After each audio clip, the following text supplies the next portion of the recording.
राधा रानी की कथा प्रारंभ होती है। बरसाने की पावन धरा, जहां आज भी राधा जी का नाम गूंजता है, वहीं से हमारी कथा शुरू होती है। बहुत समय पहले वृषभान नामक ग्वाल ब्राह्मण रहते थे। उनकी पत्नी का नाम कीर्ति था। वे अत्यंत धर्मनिष्ठ और भगवान श्री कृष्ण के अनन्य भक्त थे। दंपत्ति के कोई संतान नहीं थी और इसी कारण वे प्रतिदिन भगवान से संतान की कामना करते। एक दिन कीर्ति ने स्वप्न में अद्भुत प्रकाश देखा।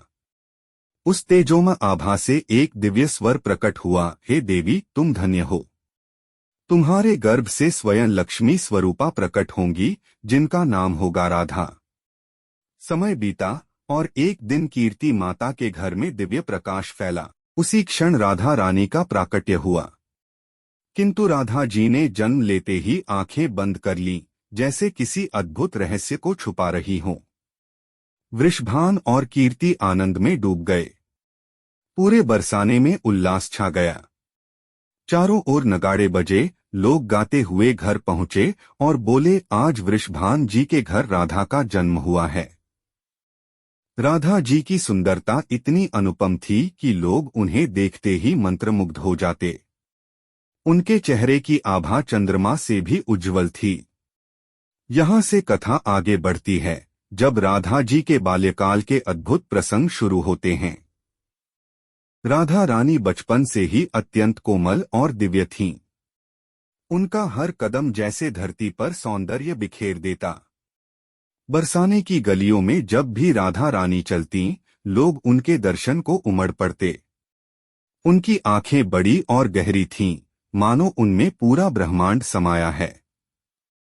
बाल्यकाल में भी राधा जी सदैव कृष्ण के नाम में लीन रहतीं।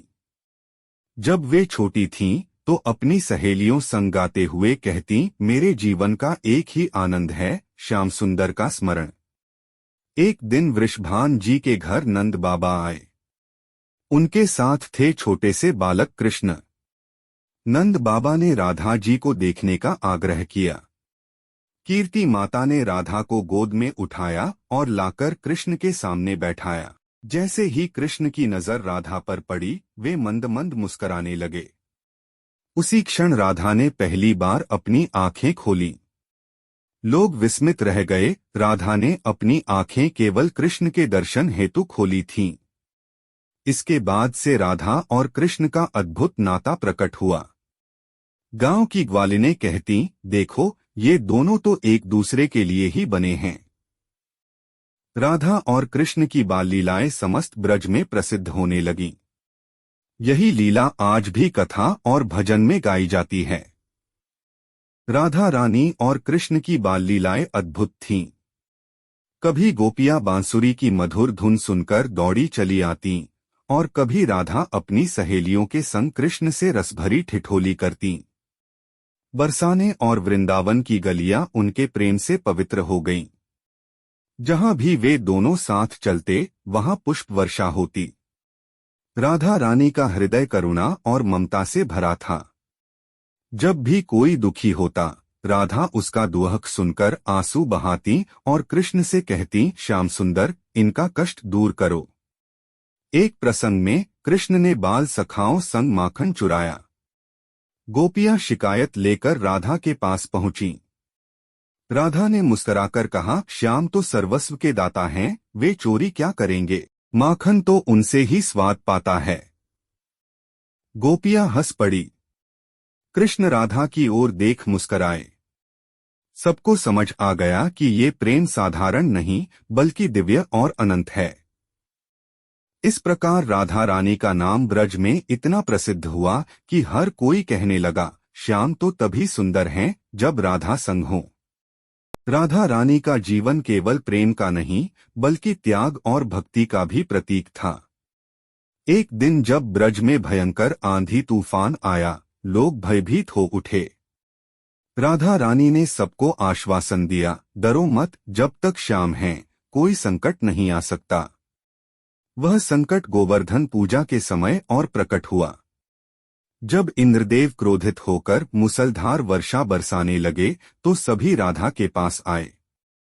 राधा ने उन्हें कृष्ण की शरण। राधा रानी और कृष्ण का प्रेम अनंत है। जब जब कृष्ण ने कोई लीला रची, राधा उसमें साथ रही।